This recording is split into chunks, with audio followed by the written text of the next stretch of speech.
తమిళనాడులో టీవీకే తరపున విజయ్ గెలిచి సీఎం అయిన తర్వాత చాలామంది సినిమా యాక్టర్లకు కూడా ఆసక్తి పెరుగుతుందేమో రాజకీయాల్లోకి రావడానికి. తాజాగా డాన్సరు అలాగే ఆర్టిస్టు, హీరో అయినటువంటి రాఘవ లారెన్స్ తన మనసులో మాట చెప్పారట. త్వరలోనే రాజకీయాల్లోకి రాబోతున్నాను, రాజకీయాల్లో రావడానికి సిద్ధంగా ఉన్నానంటూ కీలక ప్రకటన చేశారు.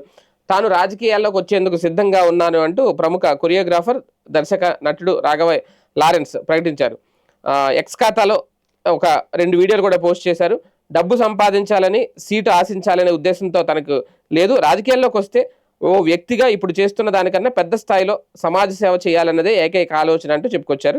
తన ప్రయాణాన్ని ఎప్పుడు ఎవరితో ప్రారంభించాలని అనుకుంటున్నానో త్వరలో వెల్లడిస్తారు అని అన్నారు.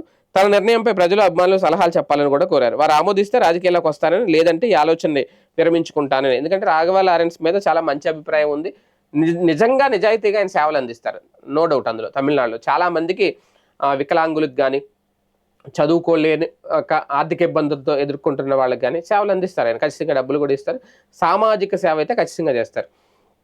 అలాంటి వాళ్ళు రాజకీయాల్లోకి వచ్చి రాజకీయ బురద అంటించుకుంటారా? ఓకే, ఆయనకి పదవుల మీద ఆశ లేకపోవచ్చు. అలాగే నిజాయితీగా, నిస్వార్థంగా సేవలు చేస్తూ ఒక మంచి మనిషిగా గుర్తింపు తెచ్చుకుంటారనేది ఆయన ఇష్టం. ఓకే, రాజకీయాలకు రావాలా వద్దా అనేది వాళ్ళ అభిమానులుగా సలహా కూడా అడిగారు కాబట్టి వాళ్ళు ఎలాంటి సలహా ఇస్తారు, ఎలాంటి నిర్ణయం తీసుకుంటారు, లేదు భవిష్యత్తులో ఏమైనా తమిళనాడులో టీవీకే పార్టీకి ఏమైనా సపోర్ట్ చేస్తారా ఆయన నిర్ణయాలు నచ్చి. ఏదైనా సేవ చేసే వాళ్ళైతే సేవ చేయాలనే ఉద్దేశంతో రాజకీయాల్లోకి రావడం మంచిదే.